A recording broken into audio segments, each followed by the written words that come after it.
We're very delighted to be here today talking to you about our work, particularly in light of the theme of this conference, which is centered around creativity, innovation, and play. And there was one line in the brochure that we picked out that really kind of resonated with us. I forgot that slide, sorry. It's this line here. So, recognition, promotion, and support for creative, innovative, and playful practice is central to bringing about positive change for individuals and communities. It's a great stepping off point for this presentation for us because in some ways this is all that we do at That's Life, or at least it's all we endeavour to do. We recognise creativity, we recognise innovation, we recognise play. We promote creativity, innovation and play, and we support creativity, we support innovation, we support play. And why do we do that? We do it to bring about positive change for individuals and their communities. And that's kind of it. It's basically our brief. Thanks for writing it for us. So for the next 40 or 50 minutes or so, you're going to hear each of us talk a bit about our programs, how we operate within the programs, and we're going to showcase some of the outcomes that we have. We'll also discuss how we endeavour to bring all of the art forms together, that's theatre, visual art and music, into some projects. And we're going to hear a testimonial from Elizabeth, who has been involved with That's Life projects for the last 20 years. Elizabeth is also the lead singer of Electric Dreams, which is one of the chief music projects in the music programme. And we're going to finish up then with a few songs from the band. So to get things rolling, I'm going to hand over to Andrew to give the first overview of everything we do. Thank you. So I'm going to kick things off with a video montage that we put together, which kind of just gives you an overview of the type of work that we do and the breadth of the projects, and just kind of get us all on the same page so you kind of understand what we're talking about. And then I'm going to tell you a little bit about our vision and what informs how we operate and how we implement that, and then the projects that we actually do, and then kind of our model of service, how it's a little bit unique and how that kind of fits into the broader goals of our organization and policy and stuff like that. I think there's some interesting points there. So I'll show you the video now to begin. This space doesn't come alive until we have an audience. Every audience is so different. When they first come in, there's a lot of excitement and a lot of moving around the space to explore everything. It can come across as own, and it can be as lively as anything, and there's a group of people having a wonderful experience, and then you walk into another area and it's really, really calm, and there's maybe fewer people, or there's one or two having a beautiful, calm, intimate experience. Everyone finds their place. They find their place to be. What we did is that each person brought an object, and then this object is going to be presented in a cast of their hands, which is the way you present something really, really dear and precious. We took a cast, like a mold of their hands in alginate, and then poured plaster into the mold, so we've got these exact copies of their hands. I do a hand thing, a moulding of my hands. And in remembrance of my mum, I do it rosary beads on my hand. She'd put her hands like this, you know.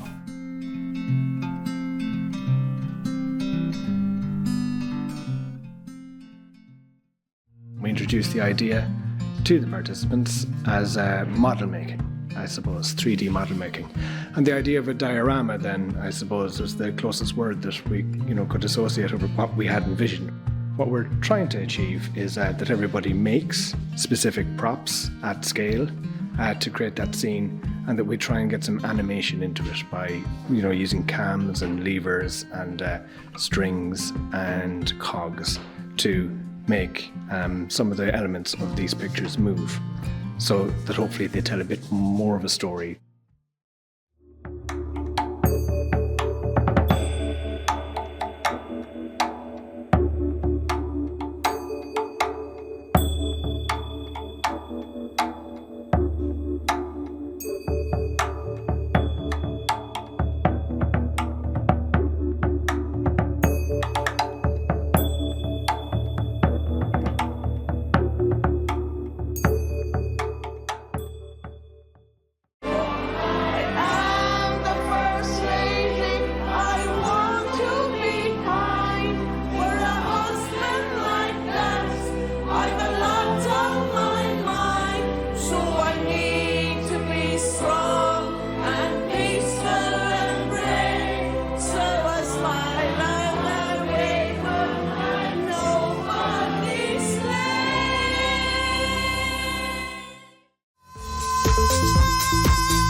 make it to the wedding of the year.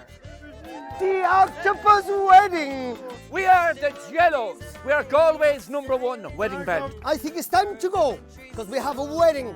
As they flew across the morning sun, it was like their dream to just become my someday. Say, my someday, oh, my someday. My someday, as I look to watching the sunbeam and listening to the drip of my ice cream. I feel like I had it all in spite of the days that I always become my someday.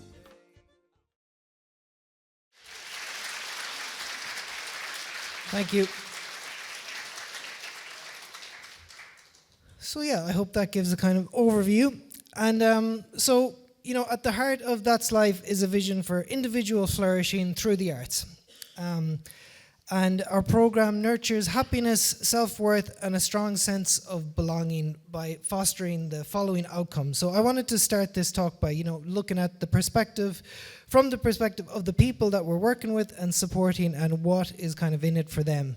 And I think, you know, what we kind of can offer is, you know, self-discovery through trying various projects and self-expression within them, whether it's music, art, theatre, a journey of personal growth through that, and you know, meaning and belonging, which I think can kind of come about when you start to bring your work and your art into the community, and the part where there's sharing and recognition.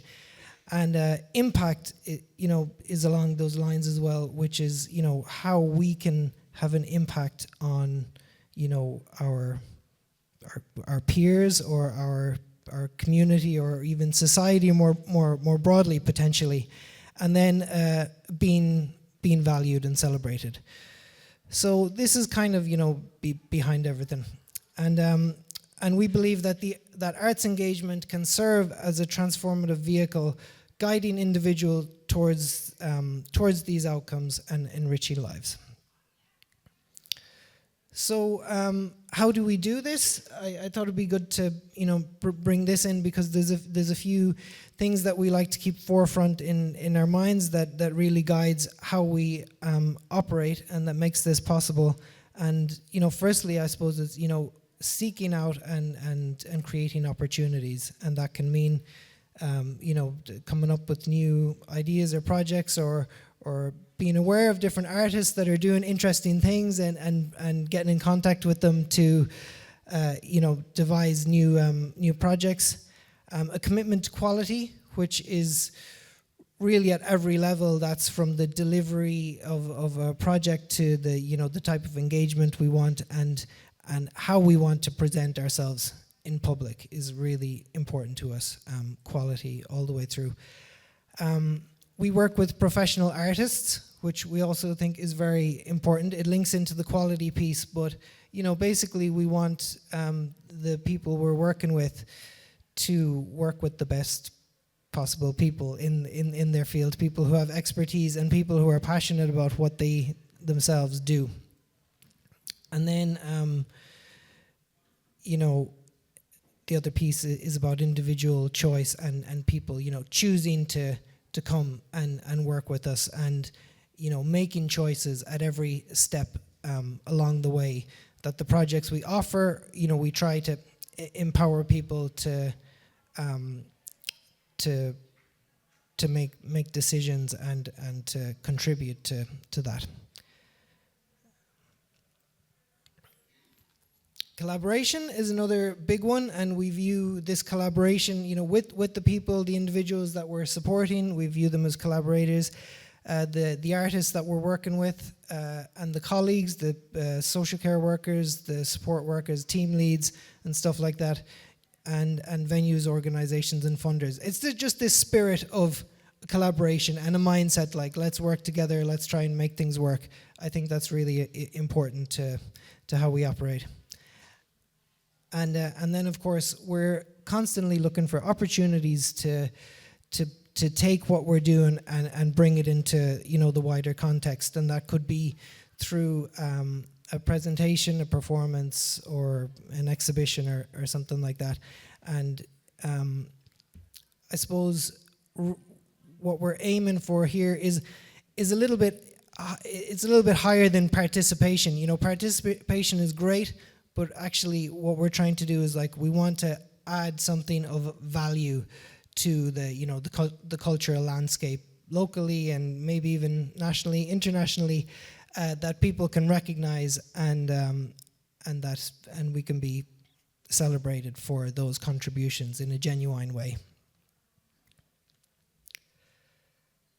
So what do we do? Our core program is visual art, music, theatre, creative writing, multisensory and participative theatre, and events. So some of these will be kind of unpacked as we go on in the presentation, so I'll let that happen. And just to give you an overview of, say, 2024, the kind of scope of the project. So we had 17 projects, and a lot of which you saw featured in the video. We had 87 individuals receive certs that we did in 2024. And our kind of events that we ran were our monthly club night Bounce, which has been incredibly popular, and just growing for about 5 years, and we have DJs, DJs with ID that play at that. There's a group of 7 DJs that play every month. They select, they play all the music out. They choose all the music, and they keep the dance floor hopping. They're just doing a brilliant job, and we've one of them here tonight, Elizabeth. And then we've Club Tropicana, which is the big version of Bounce. It's once a year, and it has a kind of an art-making dimension to it, as well as being a music event. And then Bedtime Adventures was the multi-sensory and participative show that we did in 2024. And Imelda is going to talk to you a little bit about what that can look like. I think it's worth pointing out that this is a model of service that's uncommon, and but I think has a lot of value. And so we're not like a traditional day center. We don't have a small pool of people that we work with every day. We're set within a larger organization, and we kind of advertise our courses and projects as they come up. And people kind of get the chance to, see those posters coming out and apply to be part of those courses. So they select into it. So, we're really trying to attract individuals based on their own interests and talents as well. So in any given group, there might be, people from different areas coming together to work together, and that helps people to break out of their their bubbles and meet new people. I suppose flexibility is a big part of why we can work in the way we do, and often we find ourselves moving between different roles, and that's another important element about the team, is that we all have our own expertise in our given area: music, visual art, and theatre, and that really helps with building those relationships with other artists in those fields, and keeping the quality in focus as well. I just wanted to mention as well briefly, how maybe this fits in with some kind of policy elements, and some of you might be aware of New Directions, which is the national policy framework for day centres. And that's really about, it's very person-centered, focused, and person-centered planning, and it's supporting individuals to have individual lives, basically, and not be just treated as a group in a day center. And this is really the type of thing we're advocating for as well, that there are projects that people can select into, and in addition, we have this accreditation that our organization is a voluntary kind of process that we go through to be accredited by the Council on Quality and Leadership. And again, the only reason I want to bring this up is that, you know, these are like the core focuses, goals of the organization, like how they want people's lives to be impacted by the organization. And when we look at some of the measures, for example, with this CQL kind of brief, we look at 21 measures in our organization of how to look at how well we're doing at an organization in providing people with these kind of outcomes, which you can see here. And I've highlighted the ones that we feel that we really contribute to. And all that is just to say, you know, that the arts is not just a kind of a sideline thing. Okay, well, we'll do all this, you know, important work and then do a bit of the arts on the side as well.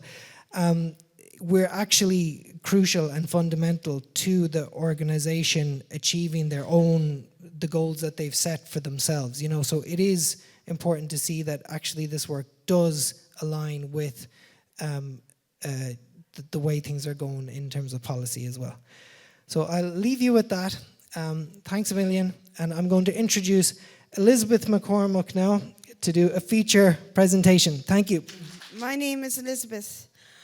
I am from a big family. I have 6 sisters and 1 brother, and I have lots of nieces and nephews. I live in Gort in community living. I have been part of That's Life for a long time, 20 years in fact. Every Wednesday I get the bus to Galway and I enjoy meeting everyone. We have done lots of things in That's Life and I love being part of it all. It gives me confidence and motivation, and I have made lots of friends. Today I'm going to tell you some of the projects that I have been involved in over the years. Bradford trip. In 2014, I travelled to Bradford, England with That's Life. I performed as part as the cast of Trickster, which was a large-scale music and theatre production that took place in Galway in the Black Box Theatre. Going to Bradford was fun, and I enjoyed meeting other people. That was my first acting, and I loved it.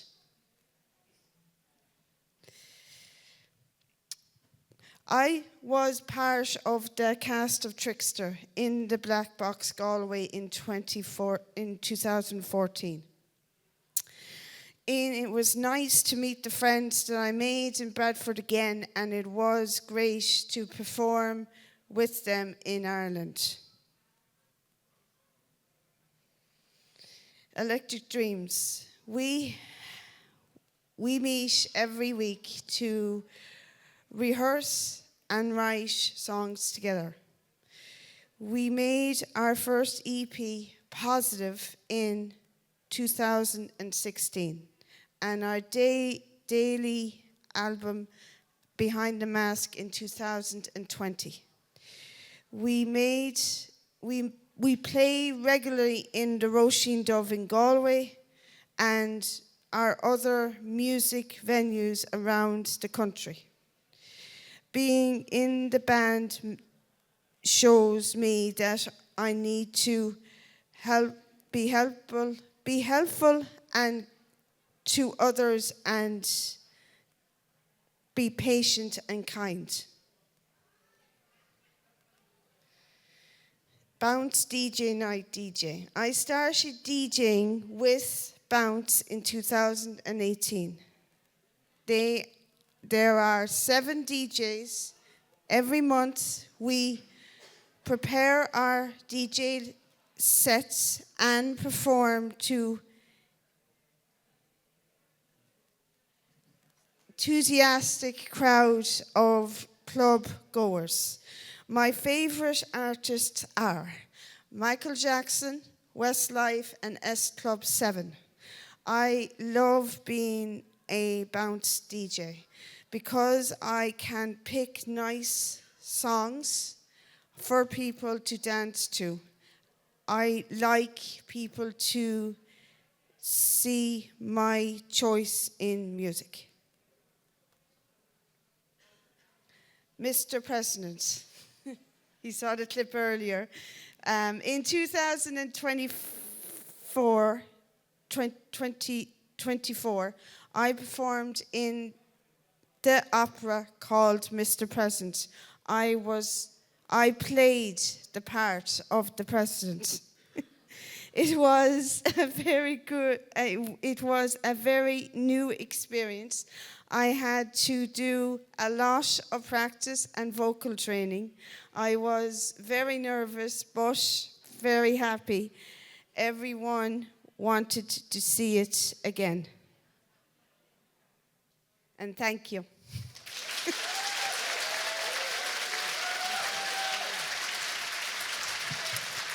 Thank you, Elizabeth. Woo.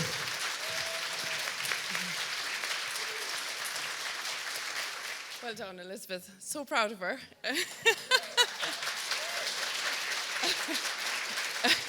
And we were a great team in Mr. President, I have to say. It was great fun. Okay, I'm Imelda. I'm with That's Life. I'm set up the theatre programme. That was my challenge 2.5 years ago. I've moved on. All right. Part of the programme, I set up an outreach where I went out to the day centres to meet everyone. And then we also did some musical theatre. Then I was very inspired by the bedtime adventures, so we've decided to embark on sensory theatre, and we've been developing another programme called physical theatre. So I'm going to go in detail I'm going to just touch on sensory theatre and physical theatre. Okay, so what is sensory theatre? So I've had the joy of working with the artist Alan Halami. He's a musician and he knows music across the world, and he's worked actually in theatre as well. So what we're doing is we're creating a work in progress called Sailing Over the Ocean. So we've developed this where it's a sensory experience. Now it's very much in the early stages, but it's different to traditional theatre where it's very spectator-led and very, it's very passive. While this approach, which I think suits our client group or our people we work with, it's like flexible audience participation where the staff and the person can actually get involved, so they have agency into what they're doing with the actors, and they can influence the show. So we're creating an intimacy where the actor, the performers and everyone is in, and then they actually have their own personalized experience. So it's a real opportunity to play when you come to our thing. And then what's lovely about it is we have that really wonderful shared joy. And what I felt is when the staff and the person comes, it's a real bonding experience. So we use all senses, music, texture, smell, the whole lot to enhance the storytelling. And we try, which actually makes it more inclusive. And the positive thing is that it doesn't have to be a traditional theatre space. So we can work in the garden, we could work in a day centre space, you know what I mean? It's just trying to work with where it's really flexible. So what I've done is we've taken photos so you can just see the participatory aspect of it.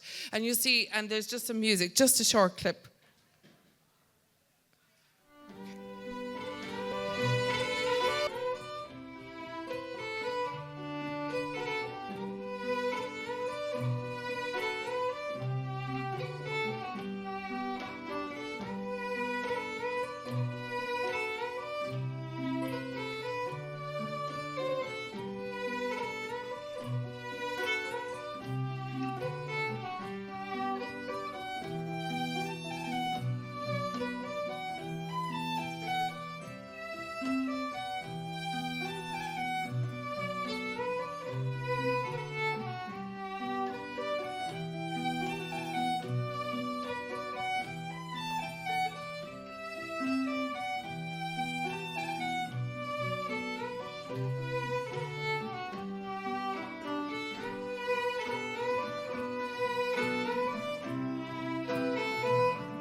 Okay.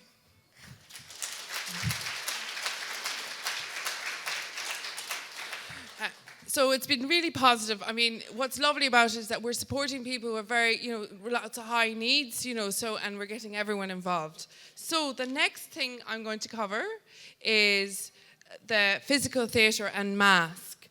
So, again, I worked with the artist called Mikel Barceló.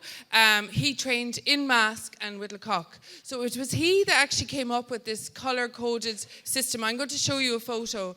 It's like a grid. And this actually, what's really nice about this is that the adults are able, the performers are able to actually know how to navigate on the space, because that can be quite tricky even for a person who doesn't have any extra needs.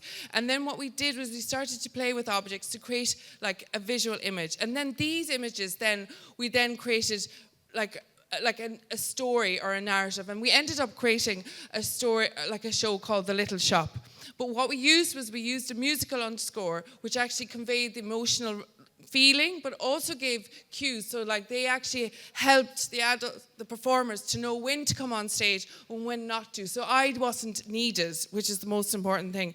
So what you'll see a lead actor wearing the mask, but then what happens is that the other actors bring in the objects who are supporting it to create the picture.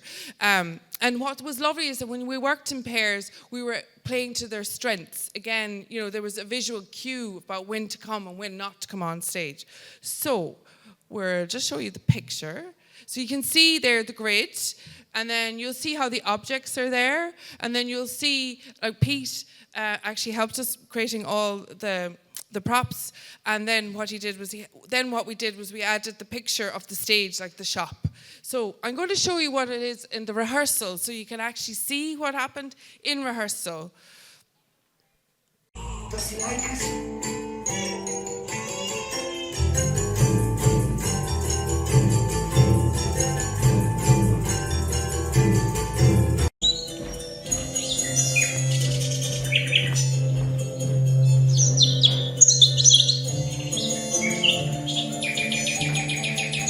That's it. Okay, whatever you want. That's it. Go. And now we're going to the performance.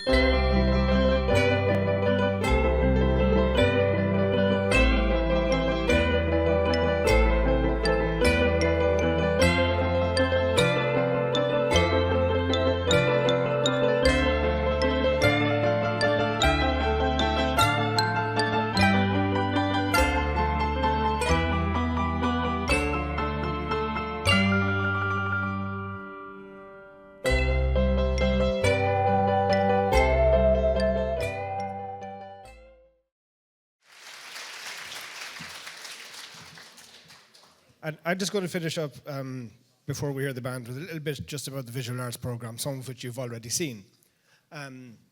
So yeah, with the visual arts program, and I guess with all our programs, there are kind of three main focuses that I kind of see. The first is to make quality art engagement accessible. Yes. The second is to produce meaningful outcomes for the people that we support, people who get involved in our program.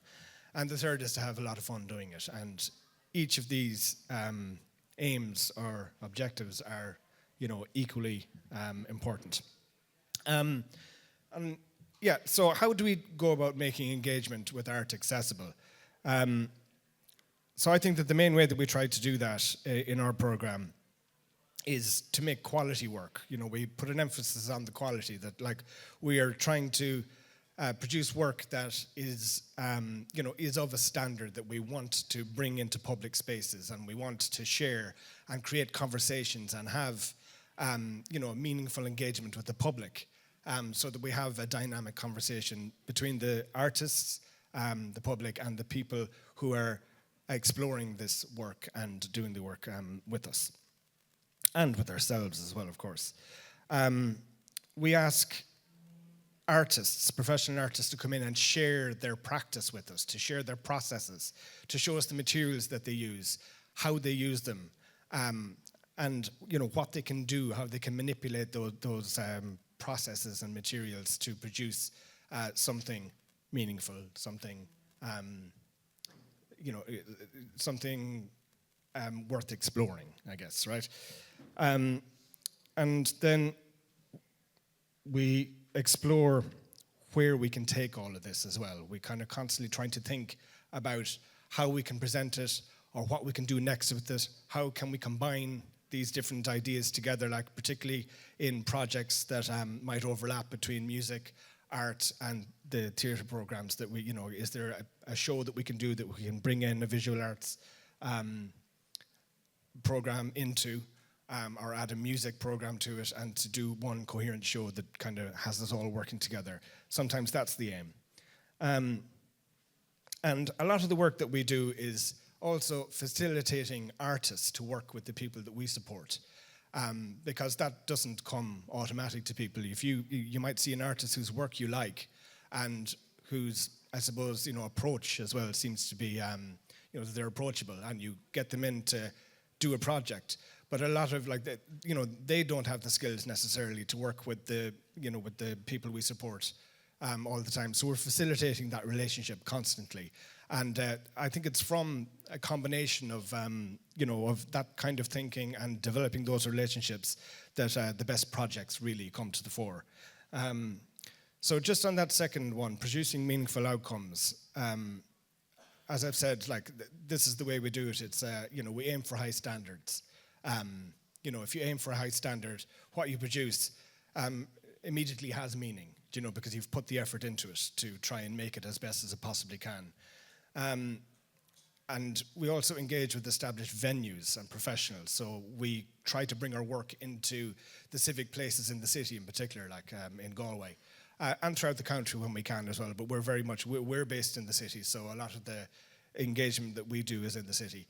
So we engage with venues like Nuns Island Theatre. That show that Imelda just showed you there, the little shop, packed out the Nuns Island Theatre for a week. And they were asking for more.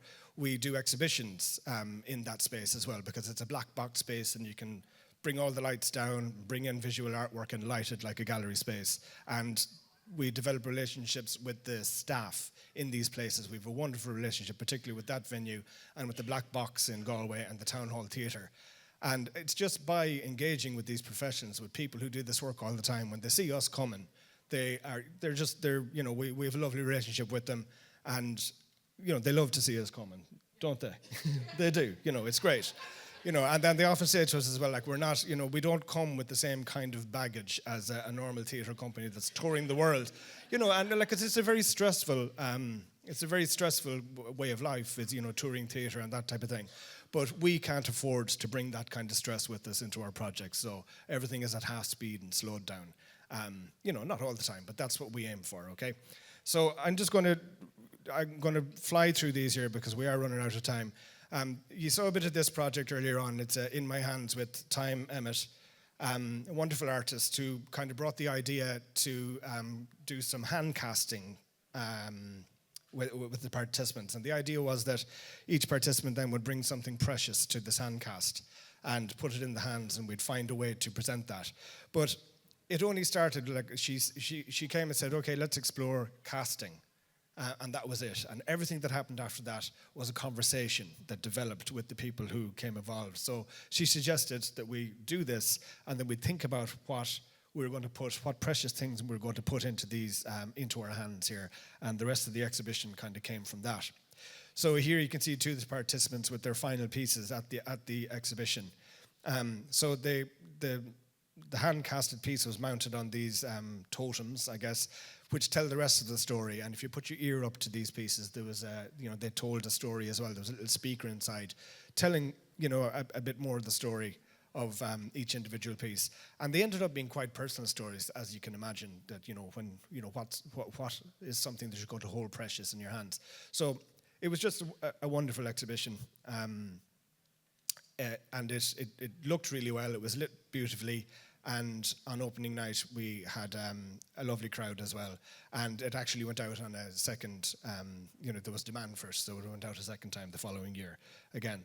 But it was the engagement with an artist, the artist really listening to what was going on, and the people really getting involved in the processes that were being shared. It was wonderful. We saw a little bit of this early on as well. Club Tropicana is a club night that we do every year, and we try to make it into a big interactive,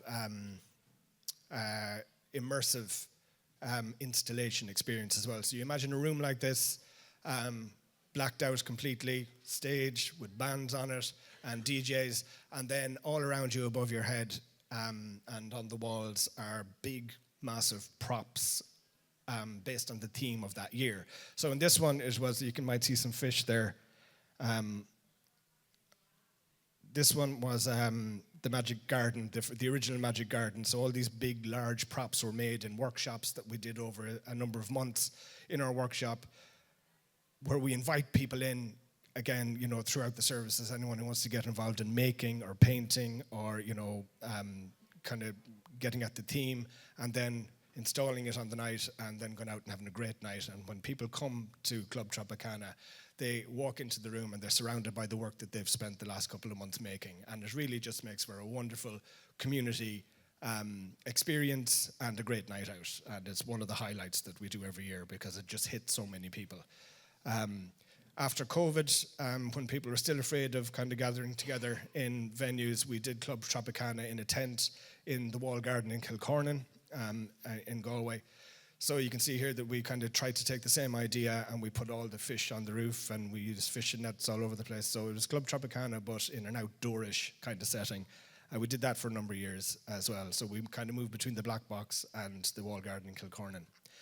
And this is just, the workshop process. We invite people in. We've got, we're lucky enough to have some, good workable spaces for this kind of work, which is hugely important. If you don't have the space to do this kind of work, it can be very, very, very difficult, to make things. You can't, your imagination is restricted by the size of the room that you're in sometimes.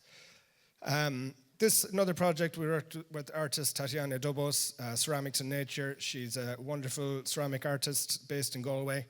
And again, she came into the workshop with clay and an idea that we would explore working with clay and working with it in the outdoors. So you can see here a lot of the ones on the trees in particular, like people made little things and put them in the trees. And we just spent the first half of this project playing with clay and talking about processes. And you can see we did some imprints into leaves, and then some people kind of just started making faces and masks out of the clay, and we made a lot of tiles as well. And we made a lot of little pots. And again, it was play and conversation, working with an artist who knows what she's doing. And when we had enough work created, then we started to look at how can we present this in a gallery setting. And that was the challenge. So we did. I don't have the best photo of this. I think it only comes across in video or in person, so I've only got one or two. But what we did was we tried to bring the elements of that outdoor experience into the gallery. So like we used these milled boards here to represent trees, and we hung the fired tiles on them. We brought stones in from the beach and we displayed all our little pots on them, and we had a pile of sand where we embedded all the masks in. And it, again, just with care and thought and attention to detail, it created quite a beautiful exhibition. And when you do that, and then the public come in and see what you're doing, it just brings the conversation into the public, and you become a part of the cultural life of the city, and the county in our case, but particularly I think the city in our case, because we're using these venues and we are bringing the people that we support into those conversations. And I think that's where the power resides. And this final one was a persona by, it was Martin Maguire was the artist here. So what happened here was Martin and That's Life did a joint application to the Arts Council for a project award to run this project. Martin is a portrait photographer, basically. He works in film mostly. And but he's a wonderful artist, a wonderful photographer. So together they made an application to the Arts Council for a project award based on Martin's idea, where he wanted to work with people and explore this idea of persona. And what I loved about this project was the scale of it. It really was like magnificent, in the sense that like the pictures, you can see them here. They're big. The concrete blocks will give you scale there for the way that this was presented eventually. But the pictures were these. They mightn't make sense at the moment. Sorry, look at here. So you can see this photo up here, that one up in the corner. That's them taking the photos. So Martin spent a lot of time working with the artists and delving into this idea of persona, where, let's say, one of them might have took on the persona of darkness, for example, and they explore that idea in writing and in drawing and in conversation, and then visually in sculpture as well, and then started to put together different ideas to create these portraits. And then he took some very intimate portraits of the people as well. And then he used augmented reality with the iPad, right? So you could walk up to one of these pictures with your iPad and point it at it, but the picture that came up on your iPad was the intimate portrait of the person who was the subject. So there was 10 different people involved in this project. But it was the scale of the project, really, that kind of brought it to life. When people came in and saw their work at this scale, and not just the people who were involved, but everybody who came into it was kind of wowed that this project had come out of, I suppose, such a simple idea, and it was executed with so much care and attention to detail, and it really, really kind of brought that conversation right into the heart of, I think, Galway's arts life, and that's why I like it so much. It was in the Black Box Theatre, and it really should go out again. Anyway. Yes, so that's all I'm going to say at the moment. I think we are probably eating into our music time. So I hope you have gotten a nice overview of what we do, and we're here for questions after the music. We'll be here, as in, feel free to talk to us. We're not going anywhere very quickly. So I think we need Electric Dreams up on stage now.